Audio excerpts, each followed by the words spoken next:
اس عنوان کو جس پہ گندگی لکھی جاتی ہے، ان اخباروں کو، ان چیزوں کو جس پہ گند لوگوں کے دلوں میں. وہ انڈیا کی ایک وزیر اعظم عورت گزری تو کسی نے اس سے کہا کہ پاکستان نے تو تمہیں شکست دی ہے، تم جیت نہیں سکے بڑا ملک ہو کے. کہنے لگی کوئی بات نہیں، تھوڑا وقت ٹھہر جاؤ، ہم ان پر تہذیبی یلغار کریں گے، ان کے گھروں میں ننگا ناچ کریں گے، یہ گندی تصویریں دیکھیں گے، یہ گند میں الجھ جائیں گے. اور جو قوم گند میں الجھ جایا کرتی ہے وہ پھر کسی سے لڑنے کی طاقت نہیں رکھتی، اس کے اندر ڈٹ جانے کی ہمت نہیں ہوتی، اس کی غیرت کے جنازے نکل جاتے. دل کرتا ہے جل جائے وہ جل جائے جہاں سے برائی پھیلتی، تباہ ہو جائے وہ علاقے جہاں سے گند ہوتا ہے. لوگ گند کی کمائی کھاتے ہیں، گند کی ایکٹروں کے ساتھ کھڑے ہو کے فوٹویں کھچاتے ہیں اور گناہ پہ فخر کرتے ہیں. اور گندے لوگ کہتے ہیں اللہ کا فضل ہے ہم گند پھیلا رہے ہیں، ثم معاذ اللہ. لوگ گناہ پہ فخر کرتے ہیں چوکوں چوراہوں میں. محمد بن قاسم آئے ہندوستان پہ راجہ دہر کے مقابلے میں، نوجوان میری طرف دیکھیں اور صحیح ہو کے بیٹھے، خاصے صحیح ہو کے بیٹھے، تقریر نہیں کر رہا، جذبات کا، میرے جذبات سنیں، دل کے پھپولے جل رہے ہیں سینے کے داغ سے. اللہ کی قسم روح کی گہرائی سے بات کر رہا ہوں، وہ بات کر رہا ہوں جو سینہ کہہ رہا ہے کہ پھٹ جائے اور کہنا نہ پڑے. قرآن و حدیث پڑھتے ہیں اور پھر اپنا حال دیکھتے ہیں تو لگتا یہ ہے کہ عذاب قریب آ گیا ہے، لگتا ہے زمین پھٹنے والی ہے، آسمان گرنے والا، لگتا ہے قریب آ گیا سارا کچھ. سمجھے کیا عرض کر یہ بات اگر آپ سمجھ گئے تو قیمت وصول ہو گئی. اس کو سمجھ گئے تو سمجھ لیں آپ کے مزاج کے اندر اللہ نے تبدیلی پیدا کر دی. محمد بن قاسم 18 سال کا جوان، ایک عورت کی عزت پر راجہ دہر ہندو نے حملہ کیا، محمد بن قاسم بچانے آئے. جب ہندوستان آئے فوج تھوڑی تھی، علاقہ تھوڑا تھا، راجہ دہر کی فوج بہت زیادہ، اور پھر اپنا عرب چھوڑ کے یہاں آ کے ہندوستان میں اس کے علاقے میں اس پہ حملہ کرنا، حالات خراب تھے. محمد بن قاسم پریشان ہے. ایک بزرگ نے دیکھا، کہنے لگے پریشان کیوں ہو؟ کہنے لگا سوچتا ہوں علاقہ بھی اس کا، فوج بھی اس کی، میرے فوجیوں کو تو رستوں کا بھی نہیں پتا، کیسے جنگ کریں گے، کدھر سے آئیں گے، اور پھر ہمیں زبان بھی نہیں آتی، کیسے کام ہوگا، ڈر رہا ہوں. 2-4 دن گزرے تو محمد بن قاسم اشاش بشاش ہو گئے. وہ بزرگ کہنے لگے خیر ہے، بڑے مطمئن ہو گئے ہو. کہنے لگے بس راجہ دہر ہم سے مقابلہ نہیں کر سکتا، راجہ دہر ہمارے مقابلے میں کھڑا نہیں ہو سکتا. وہ گرا کے گرا، وہ لڑکھڑایا کے لڑکھڑایا، ریزہ ریزہ ہو جائے گا. آپ کو کیسے خوشخبری مل گئی؟ کہنے لگے مجھے پتا چلا ہے کہ راجہ دہر ذہن کا گندا ہے، وہ تو چچا کی بیٹی کو نہیں چھوڑتا، ماموں کی بیٹی کو نہیں چھوڑتا، خالہ کی بیٹی کو گندی نظر سے دیکھتا ہے. جس کا ذہن گندا ہوتا ہے وہ کسی کا مقابلہ نہیں کر سکتا. ہمیں فتح ہوگی، فتح، وہ گرے گا. وہ بزرگ کہتے ہیں میں سمجھ گیا کہ واقعی سے فتح ہوگی. آج کشمیر کیوں آزاد نہیں ہو رہا، فلسطین میں آگ کیوں لگی ہوئی ہے؟ مسلمان جب تک ذہن کا گندا ہے کمزور ہے، جب تک ذہن کا ناپاک ہے کمزور ہے. حضرت سعد بن ابی وقاص رضی اللہ تعالیٰ عنہ فرمایا کرتے تھے اللہ مسلمان کی مدد اتنی دیر تک کرتا رہتا ہے جتنی دیر تک مسلمان کا ذہن صاف رہتا ہے، کردار پاک رہتا ہے. آگ اس لیے معاشرے میں لگی ہے. نوجوانوں تم کہتے ہو کامیابیاں نہیں ملتی، اسے کیسے کامیابی مل سکتی ہے جس کا ذہن ہی صاف نہیں؟ وہ کیسے دنیا کی بازی جیت سکتا ہے جس کی نگاہ ہی پاک نہیں؟ وہ کیسے آگے بڑھ سکتا ہے جس کے کردار میں پاکیزگی نہیں؟ اپنے آپ کو پاک کر لو، اللہ ہر مشکل میں تمہاری مدد فرمائے گا، ہر رستے میں تمہاری مدد فرمائے گا. اور میں نے کہا جب آدمی ناپاک ہوتا ہے تو رب کریم اس سے عبادت کی لذت چھین لیتا ہے. اور اللہ کی سب سے بڑی سزا یہ ہے کہ کسی کو سجدہ نہ لمبا کرنا دے. رب کریم سب سے زیادہ اس سے ناراض ہے جس کو قرآن پاک کے کھولنے کی توفیق نہ ہو. سب سے زیادہ رب کریم اس شخص سے ناراض ہے جو اللہ کی بارگاہ میں جھکنے کی لذت چھوڑ جائے. میرے نبی پاک سید عالم علیہ السلام کے صحابہ لمبی عبادتیں کرتے تھے، لمبی. کسی نے کہا تھا روم کے بادشاہ تھے کہ یہ مسلمان فاتح کیوں ہو جاتے ہیں؟ تو اس نے کہا میں نے مولا علی کے زمانے میں جاسوسی کرائی تھی، پتا کیا تھا کہ ہر میدان میں کامیاب کیوں ہوتے ہیں. تو کہتے ہیں میں نے دیکھا یہ دن کے مجاہد ہوتے ہیں پر رات کے عابد ہوتے ہیں. اب آگے بڑھتے ہیں. قرآن مجید نے سورہ نور کی آیت نمبر 30 میں کہا کہ کل للمؤمنین یغضوا من ابصارہم، فرمایا کہ اے محبوب علیہ السلام مومن مردوں سے کہہ دو کہ اپنی نظریں جھکا کے رکھیں، اپنی نظریں اور اگلی آیت میں فرمایا وَقُلْ لِلْمُؤْمِنَاتِ يَغْضُضْنَ مِنْ أَبْصَارِهِنَّ، فرمایا کہ اے محبوب مومن عورتوں سے بھی کہہ دو کہ اپنی نظریں جھکا. مرد بھی اپنی نظر جھکا کے رکھے گا عورت کی طرف، لیکن یہ ساری پابندی صرف مرد پر نہیں، عورت بھی غیر محرم کا چہرہ نہیں دیکھے گی، اس پر بھی اسی طرح نظر جھکانے کا حکم ہے جس طرح کہ وہ ہر دکاندار کو بھائی جان کہہ کے گفتگو کرنے کی اس کو بھی اجازت نہیں ہے کہ وہ سمجھے کہ پابندی تو مرد نے کرنی تھی، میں نے تھوڑی کرنی تھی. وہ جس کے پاس جائے، جہاں بھی جائے، ڈاکٹر کے پاس جائے، باہر جائے، تو وہ جس طرح مرضی اس کا دل چاہے وہ بات چیت کرے، اس کی عورت کو بھی اجازت اسلام نہیں دیتا. بنیادی طور پہ اسلام شرم و حیا کا دین ہے، حیا کی بات کرتا ہے. حیا کی جب ہم تعریف کرتے ہیں تو حیا کی تعریف یہ ہے کہ کوئی کبھی چیز دیکھ کے نا تو آپ کی طبیعت میں کراہت محسوس ہو، آپ کوئی غلط جملہ منہ سے نکالتے ہوئے ذرا جھجکیں، آپ کوئی غلط بات کرتے ہوئے تھوڑا بوجھ محسوس کریں. ہمارے ہاں تیزی سے فروغ پایا ہے بے حیائی نے. سنگیوں کی محفلیں، یاروں کی محفلیں، اس میں غلیظ گفتگو ہوتی ہے الا ماشاء. جن دوستوں کو بڑی پاک صاف گفتگو کرنی چاہیے. دوستی کا رشتہ بڑا مقدس رشتہ ہے، جو یہاں ایک دوسرے سے پیار کریں گے جنت میں بھی اکٹھے داخل کیے جائیں گے. شرط یہ ہے کہ پیار اللہ رسول کی رضا کے لیے ہو، لیکن اس کے اندر اگر آپ کی گفتگو کچی ہو، کمزور ہو، فحاشی والی ہو، عریانی والی ہو.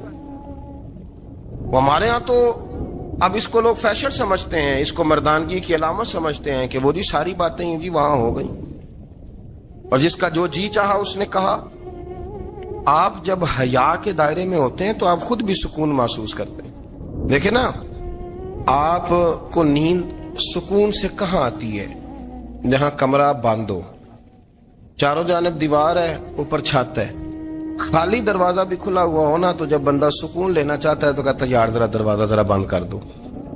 وہ اچھی طرح اپنے آپ کو چھپا لیتا ہے نا حیا کے پردے میں، تو اللہ اسے سکون عطا کرتا ہے. اور جو اس سے بھی زیادہ ٹھنڈی نیند میں جانا چاہتا ہے وہ کہتا ہے لائٹ بھی بند کر دو. اب وہ مکمل طور پہ سمجھتا ہے کہ میں چاروں جانب سے چھپ گیا ہوں، اگر میں کھل کے بھی سو جاؤں گا تو میرا چونکہ پردہ قائم ہے تو مجھے کوئی دشواری نہیں ہو. آپ جب چھپ جاتے ہیں، جب آپ حیا کے اندر سمٹ جاتے ہیں، جب آپ چادر کے اندر آ جاتے ہیں تو آپ بہت ساری جگہوں پہ آسانی محسوس کرتے ہیں. تو حیا تو آپ کو سکون دیتی ہے، حیا تو دل کو راحت دیتی ہے. میں بڑی ذمہ داری سے بات عرض کرتا ہوں، قرآن مجید نے نا ایک مقام پہ مذاق کو، ایک مزاح ہوتا ہے خوش طبی، وہ نہیں مذاق اڑانا. قرآن پاک نے نا مذاق کو ایک جگہ پہ جاہلوں کا طریقہ بھی قرار دیا. بنی اسرائیل کے لوگوں سے حضرت موسیٰ نے کہا کہ گائے ذبح کرو اور ایک ٹکڑا مقتول کو مارو، زندہ ہو کے خود بتا دے گا مجھے کس بندے نے قتل کیا. تو کہنے لگے آپ ہمارے ساتھ مذاق کر رہے ہیں. تو قرآن مجید کہتا ہے کہ حضرت سیدنا موسیٰ علیہ السلام فرمانے لگے اعوذ باللہ ان اکون من الجاہلین، فرمانے لگے میں اللہ کی پناہ مانگتا ہوں کہ میں جاہلوں میں سے ہو جاؤں. یہ مذاق کرنا تو جاہلوں کا طریقہ ہے. اگر آپ کی زبان سے بے حیائی کا جملہ نکل گیا، اگر آپ کی زبان سے بے حیائی کا جملہ نکل گیا، آپ نے کہہ دیا کہ ہم آزاد لوگ ہیں، جو مرضی کریں گے، جو مرضی کہیں گے، جو ہمارا دل میں آئے گا کریں گے، تو پھر تو لوگ آپ کا وہ حشر کریں گے کہ آپ سے برداشت ہی نہیں ہوگا. جس کا لوگ مذاق بنا لیتے ہیں اور جو مذاق بن جاتا ہے پھر اسے کچھ جینے دیتا ہے. آپ حیا کی چادر میں چھپیں گے تو بچیں گے. اگر آپ نے اپنا مذاق بنوا لیا یہ کہہ کے کہ میں نے مرضی کرنی ہے، پھر یاد رکھنا چھپنے کو جگہ نہیں ملے گی، پھر تکلیف میں آ جائیں گا، پھر بہت بڑی اذیت کا شکار ہو جائیں. شرم و حیا، عرب کے اندر جو کنواری لڑکیاں تھیں ان میں بڑی حیا ہوتی تھی. الحمدللہ میں بڑے فخر سے کہتا ہوں کہ میرے پنجاب کی، میرے پاکستان کی بیٹیاں بھی 20 دفعہ ان کا ابا کہے تیری شادی کرنی ہے تو وہ آنکھ نہیں اٹھا پاتی آج بھی. یہ تو وہ چند لوگ ہیں جو کہتے ہیں ہم ہائی کلاس ہو گئے، ہمیں نہیں پتا کہ وہ روشن خیال ہو گئے ہیں کہ روغن خیال ہو گئے، پتہ نہیں کدھر چلے گئے. ورنہ ہماری بیٹیاں آج بھی جب ان سے ان کا باپ، ان کی ماں بات کرتی ہے تیری شادی کی، تو وہ تو شرم کے ساتھ پچھلے سے پچھلے کمرے میں چھپتی ہیں. یہ اللہ نے فضل کیا ہوا ہے اس ملت پر. تو عرب کی لڑکی بڑی حیا والی ہوتی تھی، اس سے کوئی بات کرنی پڑتی تھی تو 20 دفعہ بات کی جاتی، پھر بھی وہ عورت چھپتی پھرتی تھی.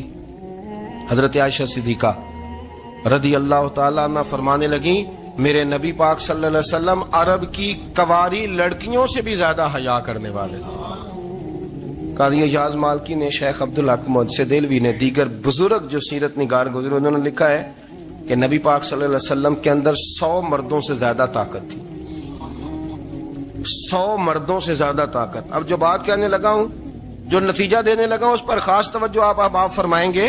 ذرا فکری طور پر، نظریاتی طور پر ایک چیز کو سمجھیے۔ ہم سمجھتے ہیں کہ جوان لڑکا ہے جی جو مرضی کرے، عمر ہے جی۔ آپ ذرا بات پر غور کیجئے گا کہ حضور صلی اللہ علیہ وسلم میں طاقت 100 مردوں سے زیادہ ہے اور حیا کواری لڑکیوں سے بھی زیادہ ہے۔ ذرا اس بات کا تقابلی جائزہ کیجئے گا کہ طاقت 100 مرد سے زیادہ ہے لیکن حیا کواری لڑکی سے بھی زیادہ ہے۔ اس کا معنی یہ ہوا کہ جس ٹہنی کو پھل زیادہ لگ جاتے ہیں وہ جھکا کرتی۔ تو حیا تو حسن ہے، حیا تو آپ کو پاک صاف کرے گا، حیا تو آپ کو نرالا کرے گا، انوکھا کرے گا۔ وہ ہمارے ایک دانشور ہے، انہوں نے مضمون لکھا، کئی باتیں بڑی پسند آتی ہیں۔ وہ کہتے ہیں کہ میری اہلیہ، ان کو بھی کسی نے مس گائیڈ کر دیا تھا، حالانکہ اچھی خاتون ہے، کسی نے مس گائیڈ کر دیا۔ وہ بھی سماجی اور ویلفیئر اور یہ خواتین کو شوق ہوتا نا بننے کا، تو وہ بھی سماج کے اندر اچھا مقام تلاش کرنے کے موڈ میں آ گئی۔ تو کئی ایک دن جانا تھا تو بڑی بن سنور کے میرے ساتھ وہ گاڑی میں بیٹھ گئی۔ تو میں گاڑی میں، عورتوں کو یہ بھی مسئلہ ہوتا ہے نا کہ ہماری تعریف کرو، تو کئی دفعہ بعض مردوں بیچاروں کو جھوٹ بولنا پڑتا ہے، وہ زبردستی کراتی ہیں نا جی۔ تو اس میں گنجائش بھی دی ہے شریعت نے گنجائش دی ہے کہ کبھی بیوی کو راضی کرنے کے لیے خلاف واقعہ بات کرنی پڑے تو کر لینی چاہیے، تو وہ کراتی بھی ہیں۔ 3 موقع پر خلاف واقعہ بات کرنے کی اجازت ہے، واقعے کے خلاف بھی آپ بات کر سکتے ہیں۔ جنگ کے موقع پر 2 لوگوں کو صلح کرانے کے لیے اور بیوی کو راضی کرنے کے لیے کر لیں کوئی ایسی بات، بے شک اپنی طبیعت پہ جبر کر کے کر لیں، گنجائش ہے، اجازت ہے۔ وہ کہتے ہیں جب وہ گاڑی میں میرے ساتھ بیٹھی بن سور کے، وہ تقاضا کرنے لگی کہ میں نے بڑے اچھے کپڑے پہنے ہیں پر آپ نے توجہ نہیں کرائی۔ وہ سیاںا بندہ تھا، وہ چاہ رہا تھا کہ میری خاتون سمجھ جائیں۔ وہ کہتے ہیں مجھے پتا تھا کہ بیچاری مس گائیڈ ہو گئی ہے، دل کی بڑی اچھی ہے، سیاਣੀ ہے، لیکن اس کو کچھ خواتین نے، کچھ لوگوں نے مل کے اس کو ذہن غلط کر دیا ہے کہ سماج میں نکلو، باہر جاؤ، کام کرو، فلاں کرو، اپنی مرضی سے جیو۔ تو میرے ساتھ گاڑی میں بیٹھی کہیں جانے کے لیے، تو مجھ سے کہنے لگی کہ آپ نے میری طرف توجہ ہی نہیں کی، آپ نے کوئی ذکر ہی نہیں کیا کہ میں کیسی لگ رہی ہوں۔ تو وہ کہتے ہیں میں نے اسے کہا کہ اگر تو ناراض نہ ہو تو پھر میں صحیح والی تعریف کر دوں۔ تو اس نے کہا کہ آپ کر دیں۔ تو کہتے ہیں میں نے درد سے اور خلوص سے اپنی بیوی سے کہا، خلوص کے ساتھ میں نے کہا میں تو روز گھر ہوتا ہوں، روز شام کو گھر ہوتا ہوں، اگر تو میرے لیے تیار ہوتی تو میں تیری تعریف کرتا، لیکن آج تو باہر جانے کے لیے تیار ہوئی، تو پھر ان سے تعریف کی امید رکھ جن کے لیے تو نے تیاری کی ہے۔ میرے لیے تیاری کرتی تو میں تو ہر شام تیرے پاس ہوتا ہوں۔ کہتے ہو میرے لفظوں میں درد تھا تو وہ بھی رو پڑی۔ کہنے لگی آپ گاڑی روک دیں، مجھے باہر جا کے کسی کو راضی نہیں کرنا، میں نے اسے راضی کرنا ہے جس کو رب کریم نے میرا شوہر بنایا اور میرے لیے منتخب کیا ہے، میرے ماں باپ کو۔ میں واپس لوٹتی ہوں۔ یہ ایک پہلو ہے سلگتا ہوا، اس کو سمجھا جائے۔ رسول کریم صلی اللہ علیہ وسلم عرب کی کواری لڑکیوں سے زیادہ حیا والے تھے، کواری لڑکیوں سے زیادہ حضور حیا فرمایا کرتے تھے۔ جب خانہ کعبہ کی مکہ شریف میں تعمیر ہو رہی تھی نا، اہل عرب اس کو تعمیر کر رہے تھے، تو نبی پاک صلی اللہ علیہ وسلم اپنے چچا حضرت عباس کے ساتھ خانہ کعبہ کی تعریف میں مصروف تھے۔ تو عرب کے لوگ چونکہ لمبا کرتا پہنتے تھے پیروں تک، تو نیچے اگر کسی وقت کوئی چیز نہیں بھی ہوتی تھی تو کسی کو وہ نظر نہیں آتی تھی، چونکہ پردہ رہتا تھا، ایک لمبا کرتا پہنا ہوا ہوتا تھا۔ تو جب بچے، سرکار کی عمر مبارک بھی ابھی تھوڑی تھی، تو اس طرح بچے جب نکلتے تو وہ کئی دفعہ اپنی تہمت اتار دیتے نیچے سے، اور کوئی مزدوری کرنے لگتے تو 3-4 طے کر کے تہمت کی کندھے پہ رکھ لیتے، جس طرح کبھی دیہاتوں میں لوگ کپڑا سر پہ رکھتے تھے کہ اوپر اگر کوئی وزنی چیز رکھیں گے تو وہ تکلیف نہیں دے گی۔ نبی پاک صلی اللہ علیہ وسلم بھی سب لوگوں کے ساتھ خانہ کعبہ کی تعمیر میں شامل تھے۔ تو حضرت عباس رضی اللہ تعالیٰ عنہ نے کہا حضور سے، ابھی اعلان نبوت بھی نہیں فرمایا تھا، بھتیجے آپ بھی تامد اتاریے، یہ صحیح مسلم میں حدیث موجود، اور اس کو کندھے پہ رکھ لیجیے، آپ اینٹیں اٹھا اٹھا کے لا رہے ہیں تو ذرا آپ کو تکلیف نہیں ہوگی۔ تو سرکار دو عالم صلی اللہ علیہ وسلم سے یہ بات کہی، اور پھر جلدی سے حضور کی تامد کو نکال کے نا، حالانکہ لمبا کرتا پہنا ہوا ہے، تو وہ جیسے ہی ان کے کندھے پہ رکھا اینٹیں رکھنے کے لیے، تو سرکار تو زمین پہ گر گئے، بے ہوش ہو گئے، آنکھیں آسمان کی طرف، اور پھر حضور پکار رہے ہیں، آزاری آزاری آزاری، میرا تامد دے دو، میرا تامد دے دو۔ کبھی کوئی شخص اس وجہ سے بھی بے ہوش ہوا ہے کہ میرے وجود سے کپڑا اتر گیا ہے؟ حالانکہ سرکار پر وہ بے ہوشی بھی نبی پاک کا وہ جو غلبہ ہے نا شرم و حیا کا، اس کی وجہ سے ہو، ورنہ تو حضور فرماتے ہیں کہ میری آنکھیں سو جاتی ہیں، دل تو میرا اس عالم میں بھی جاگتا رہتا ہے۔ تو سرکار زمین پہ تشریف لے آئے، آنکھیں میرا تامد دے دو، میرا تامد دے دو، تو جلدی سے انہوں نے تامد دیا، تو حضور نے باندھ لیا۔ پھر طبیعت مبارک میں تسلی ہوئی، یعنی ہم اس رسول کے غلام ہیں کہ جن کے تو وجود سے کپڑا اتر جائے تو حضور برداشت نہیں کرتے، قبول نہیں فرماتے، تکلیف شروع ہو جاتی۔ لیکن یہاں نوجوان ہیں اور بڑا قد کاٹ ہے اور بڑے بڑے سمجھدار لوگ ہیں، گرمی آتی ہیں تو شارٹ کپڑے پہن کے گھومتے ہیں، ان کو خیال نہیں کہ یہ وہ والا لباس ہے جو باہر تو کیا گھر میں اماں کے سامنے نہیں پہننا چاہیے، بہنوں اور بیٹیوں کے سامنے نہیں پہننا چاہیے۔ آپ کی گفتگو میں شرم و حیا ہو، آپ کے لب و لہجے کے اندر حسن ہو۔ آپ کو پتہ ہے نبی پاک صلی اللہ علیہ وسلم نے فرمایا میری امت میں سب سے زیادہ حیا کرنے والے عثمان غنی ہیں، عثمان غنی سب سے زیادہ حیا کرنے والے۔ آپ فرمایا کرتے تھے جب سے حضور کا چہرہ دیکھا ہے میں نے کبھی اپنی شرمگاہ بھی نہیں دیکھی، میں نے آنکھوں کا وضو نہیں توڑا، اور جب سے حضور کے دست مبارک میں نے بیعت کے لیے سیدھا ہاتھ بڑھایا تو پھر سیدھا ہاتھ میں نے کبھی گندگی کو نہیں لگایا۔ حیات، آپ باتھ روم کے اندر بھی غسل فرماتے تھے تو کپڑوں سمیت کرتے تھے۔ کسی نے کہا حضرت جی واش روم کے اندر کیوں نہیں کپڑے اتارتے؟ آپ فرمانے لگے باہر بندوں سے حیا کرتا ہوں، اندر جاتا ہوں تو رب سے حیا آنی شروع ہو جاتی، وہ تو دیکھ رہا ہے نا۔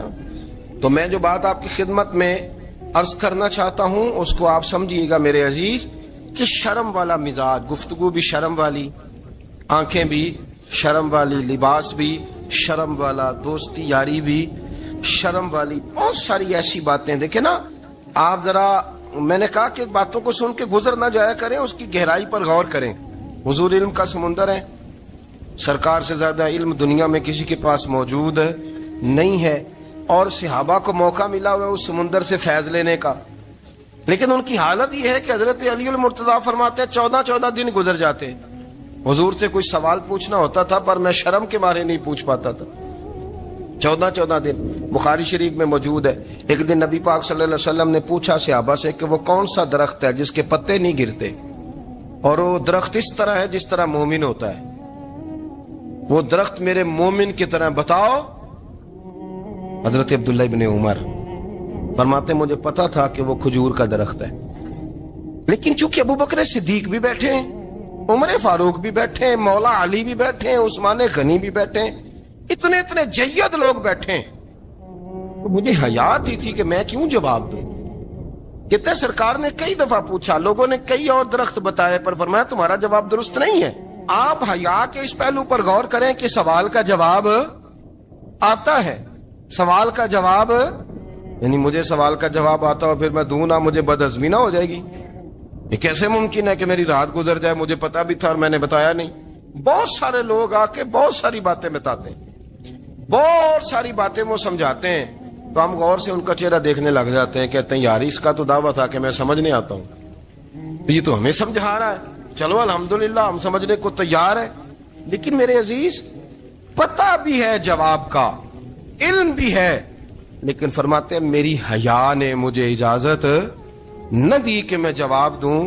آپ فرماتے ہیں پھر حضور سے صحابہ نے عرض کی کہ یا رسول اللہ آپ ہی بتا دیں وہ درخت کون سا ہے، تو حضور نے فرمایا بھئی وہ کھجور کا درخت ہے۔ تو آپ فرماتے ہیں میں دل ہی دل میں کہہ رہا تھا کہ الحمدللہ میرا جواب درست ہے، حالانکہ میں نے جواب دیا ہی نہیں۔ تو لفظوں میں حیا، جملوں میں حیا، آنکھوں میں حیا، اٹھنے میں حیا، بیٹھنے میں حیا، چلنے میں حیا ایک خوبصورت حسن ہے، اور نبی پاک صلی اللہ علیہ وسلم نے فرمایا جب تو بے حیا ہو جائے نا پھر تو آزاد ہے، پھر تو جو مرضی کا۔ پھر تو جو اس لیے بزرگ جب کسی کو بے حیا کہتے تھے نا، اللہ اکبر، اور جب کسی کو کہتے تھے نا یہ بے حیا ہے تو لوگ سمجھتے تھے کہ کوئی ہلکی سی بات کر دی، لیکن ان کا معنی یہ ہوتا تھا کہ بس بھائی اب اس کے ساتھ کوئی کلام کرنے کی ضرورت ہے، اس کو اب اصلاح کی ضرورت نہیں، یہ بے حیا ہے۔ کیا معنی کہ اب یہ جو اس کے دل میں آئے گا وہ کرے گا، جو اس کی طبیعت چاہے گی وہ کرے گا، اب یہ کسی پہلو بھی قابو آنے کو تیار ہے، بے حیا ہو گیا۔ بے حیائی بہت بڑا عیب ہے، اور جو لوگ کہتے ہیں کہ ہمیں بالکل آزادی ہونی چاہیے، ہمارا اپنا جسم ہے تو ہماری اپنی مرضی چلے گی۔ ایک وزیر صاحب ہیں، پتہ نہیں میں ان کو جانتا تو نہیں، انہوں نے سینٹ میں تقریر کی ہے، میں نے ان کی بات سنی ہے، اس نے کہا نہیں نہیں بھائی، جسم رب کا ہے تو مرضی بھی تو رب کریم کی چلے گی، اور مرضی بھی اللہ کی۔ یہ مجھے تھوڑا سا مسئلہ ہے جسم پر، کبھی کبھی مجھے کثرت سفر سے الرجی ہو جاتی ہے۔ میرے ساتھ لوگ نا دل سے پیار کرتے ہیں، شاید ہی کوئی اچھا ڈاکٹر ہو جس تک میرے سنگی مجھے لے کے نہ گئے ہوں، پر جسم اللہ کا ہے نا، مرضی بھی جب چاہے گا صحت دے گا۔ کیوں کچے کاموں میں لوگ پڑ گئے، کیوں غلط لوگ سوچ میں پڑ جاتے ہیں، یہ اسی کا ہے۔ اور جب وہ چاہے گا، آپ اس بات کو اچھے طریقے سے سمجھ لیں کہ جو اپنی مرضی چوکوں چوراہوں میں کر رہے ہوتے ہیں نا، جو مرضی گاندمند، وہ جانور ہوتے ہیں، وہ جانور ہوتے ہیں جو نہ چونک دیکھتے ہیں نہ گلی دیکھتے ہیں، نہ انہیں پتہ ہوتا ہے کہ جگہ کون سی ہے۔ وہ انسان، میں نے کہہ دیا جو میں نے کہنا تھا، میں نے کہہ دیا، وہ جانور ہوتے ہیں۔ اور جو کچھ انسان ہوتے ہیں نا، ان کے اندر کچھ نہ کچھ پھر شرم حیا بھی ہوتی ہے۔ وہ چوکوں چوراہوں میں وہ حرکتیں اور وہ کام نہیں کرتے جو جانور کرتے ہیں۔ ان کے لیے بڑے پردے ہوتے ہیں، ان کے لیے بڑی باتیں ہوتی ہیں، ان کے لیے بڑا کچھ ہوتا ہے۔ جو بالکل آزاد ہو جائے، کوئی پتہ نہ ہو کس وقت کیا کہنا ہے کیا کرنا ہے، تو پھر وہ دائرہ انسانیت سے خارج ہو جاتا ہے۔ ہم آپ کو کیا دعوت دیں؟ آپ تو وہ باتیں کر رہے ہیں جو اسلام کا انسانیت کے حق میں بھی ٹھیک نہیں، آپ تو وہ والی باتیں کر رہے ہیں ان کا انسانیت بھی تقاضا نہیں کرتی کہ یہ باتیں ہونی چاہیے۔ لیکن ایک بات، میں تو جذباتی نہیں ہوتا، میں بڑے غور سے چیزوں کو دیکھتا ہوں، سنتا ہوں، اور نہ میں ان موسمی مینڈکوں کی۔ وہ مجھے عاتق صاحب کہنے لگے جی بڑے بڑے مولوی ایک بندے کے ساتھ بیٹھے ہوئے ہوتے تھے اور وہ روزے میں بڑے بڑے درس دیتا تھا تو وہ بھی فلانی حرکتیں کر رہا ہے۔ تو میں نے کہا ہم نے تو پرانا کہا تھا کہ موسمی مینڈک ہے، تو پرانے کہہ رہے ہیں کہ اداکار ہے، تو وہ جہاں کاسٹ کریں گے وہاں وہ اداکاری کرے گا۔ آپ کسی مذہبی جگہ کر لیں تو وہاں کر لے گا، کہیں اور جگہ کریں گے تو ہم تو پرانا کہہ رہے ہیں۔ تو کسی کو کبھی سمجھ آتی ہے تو کسی کو کبھی اور جگہ جا کے سمجھ آتی ہے۔